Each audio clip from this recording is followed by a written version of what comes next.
horoscope Balance, mai 2020. Premier décan. Après le 11 mai, votre goût pour le contact se réveillera. On parlera d'une sympathique effervescence, d'affluence des invitations. Les autres vous intéresseront et ils vous le rendront bien. Zoomez sur la sphère amicale.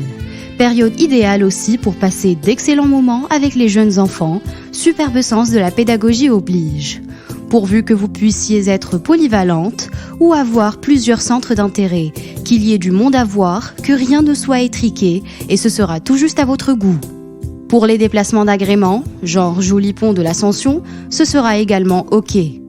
Deuxième décan. Jamais toute seule. Ce sera votre mot d'ordre en mai. D'abord parce que vous aurez souvent besoin du regard des autres et ensuite parce que ce qui se passera autour de vous risque de vous plaire beaucoup. Vous aurez encore et encore besoin de papillonner, d'étendre votre sphère sociale et quoi qu'il se passe, pas question d'être hors jeu. On dit que la joie de vivre, c'est contagieux. Vous allez nous le prouver un peu, beaucoup. Troisième décan. Vous n'avez aucune intention de changer le monde. Mais changez un peu votre monde, pourquoi pas, d'ici le 16 mai. Laissez partir ce qui n'était pas tip-top pour laisser passer un petit brin de folie. Donnez-vous donc tout simplement carte blanche. Mars en Verseau sert à avancer sans garde-fou et comme bon vous semble, et c'est pas mal aussi. Après le 22, Mercure en Gémeaux signalera l'émergence de votre version diplomate ascendant ambassadrice. Ça promet pas mal d'échanges, de bonnes idées et ça pourrait aussi vous permettre d'être la reine de la tchatch.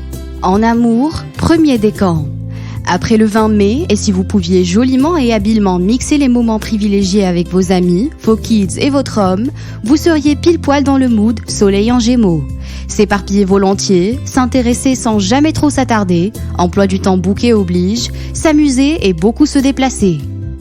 Fin du deuxième et troisième décan. Tout le long du mois, vous pourriez faire du rire votre nouveau mode de romance et élever l'insouciance en évidence dans votre duo comme ailleurs. Et puis rire et séduire font ce mois-ci idéalement la paire, dit-y ce long passage de Vénus en Gémeaux. Se divertir aussi, pensez-y à l'infini. En bref, chaque occasion peut devenir une fête quand cette ludique planète-là vous tourne si joliment la tête. Le petit conseil du mois, c'est au contact d'autrui que l'homme apprend ce qu'il sait. Et vos jours préférés sont le 1er, le 4, le 8, le 9, le 13, le 14, le 23, le 24, le 27 et le 28.